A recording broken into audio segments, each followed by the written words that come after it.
drug-funded research lies about the effects of statins. They show no benefits. So these were the headlines at the time. So this is the British Times newspaper. Giving statins to all older people could save 8,000 lives every year. Who would not want to do that? And this was the paper. And this is all the group that won't share their data. So Dr. Marianne Damasi has been one person, Dr. Malcolm Kendrick has been another, I've been another. We've all tried to get data out of the CTSU, and they basically say it's privileged, it's pharmaceutical protected. Published and press release by the CTSU, there's their amount of conflict, and the 8,000 lives wasn't in the paper. The 8,000 lives had actually come from a press release, and this is really quite unusual. So Oxford had arranged a press release for this particular paper, so the press had all turned up, and Colin Bagent, who's one of the leads, probably the second most important person up at the CTSU, and he said there's only a third of the 5.5 million over 75s in the EU take statins, and up to 8,000 deaths per year could be prevented if all people took them. So it wasn't in the paper, it was at the press release. So it didn't have to go through peer review. Now that statement, of course, relies on two things. It relies on deaths being statistically significant, and it relies on primary prevention being statistically significant. Because what you're saying is for the people who are not taking these at the moment, and if they had an incident, they would be prescribed statins, there's going to be a difference for those guys. So then we go back to the paper to see what the paper says. And figure 5, which was the one that looked at deaths, the relative risk for statins achieving a 1 mmol per litre reduction in LDL cholesterol, which was their marker that they used in this paper, versus the control. The RR was 0.95. And you can see there the confidence interval I've put in red. 0.83 to 1.07 includes 1, which means it crosses the line of no effect, which means it is not statistically significant. So it should not be reported as a finding because it's not a finding. It could have happened by chance. Confidence interval describes how uncertain the estimated difference, or the p-value, is between two treatment groups. How much confidence do we have in the p-value?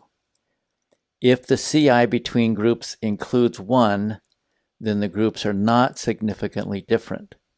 Then you look similarly at primary prevention, which is in figure 4, and you've got the RR of 0.84 for the 70s to 75s, not statistically significant.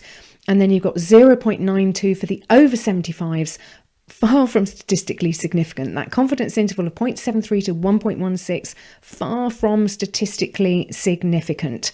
So it failed both of those tests. Now, I might have been the first person to spot this, or at least write about this. I certainly wasn't the last. And the BMJ, hence giving you a bit of the history, picked up on it as well. A guy called Nigel Hawkes published this article here. You've got the DOI there, April 2019, so a couple of months after the original paper. Could giving statins to the over 70s really save 8,000 lives a year? And he pointed out in his article the result was not statistically significant. So the question that he then asked was, how then did the authors justify their conclusions? Instead of asking whether it works in this age group, the over 75s, it's more appropriate to ask whether there is a reasonable level of proof that it does not work. In other words, can we really be sure, before we deny statins to a large population at increased risk, that statins will not work in this age group?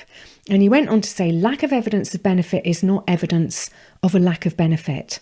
Now, that is effectively saying we had no evidence.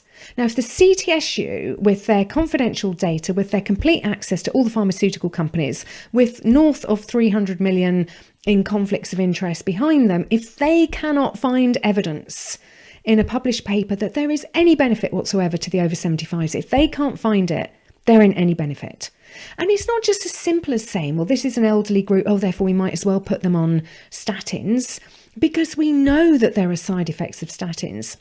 And if you look at the patient leaflet, here's the patient leaflet for Lipitor, the one that just happens to have made $29 billion while on patent for Pfizer. Just one statin. You've got the warning and precautions here, and it's effectively contraindicated for the elderly because we know that the side effects are particularly bad in the elderly. we know that the higher the cholesterol goes in the elderly, actually the more beneficial it is.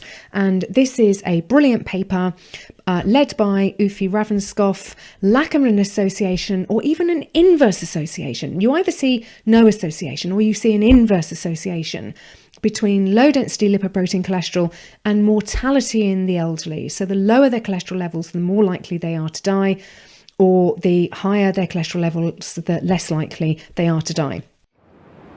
Annotated and summarized, easy to share with loved ones. The description below the title for this video has these summary points.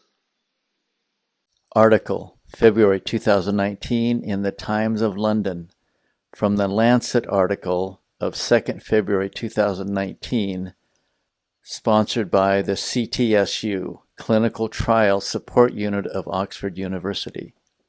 The CTSU is privately funded by pharmaceutical companies, and they will not share their data with other researchers. The quote, 8,000 deaths could be prevented is not in the published paper.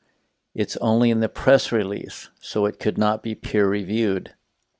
On the effects on death, statins versus control, 0.95, 95%, and the confidence interval 0.83 to 1.07. Confidence interval describes how uncertain the estimated difference, or the p-value, is between two treatment groups. How much confidence do we have in the p-value? If the CI between groups includes 1, then the groups are not significantly different. Primary prevention, statins versus control. In the 70 to 75-year-olds, 0.84, CI 0.7 to 1.1. Over 75-year-olds, 0.92, CI of 0.73 to 1.16.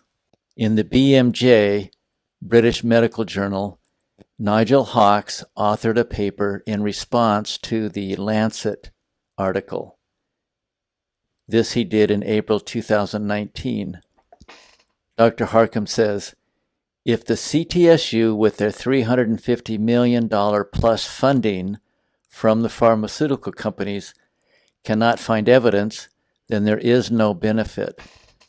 The patient leaflet for Lipitor, a $27 billion profit drug for Pfizer, this statin is contraindicated for 70-plus years of age patients. In a BMJ article from 2016, lack of an association or an inverse association between LDL cholesterol and mortality in the elderly. In other words, Dr. Harcombe summarizes, the lower the cholesterol, the more likely the elderly are to die.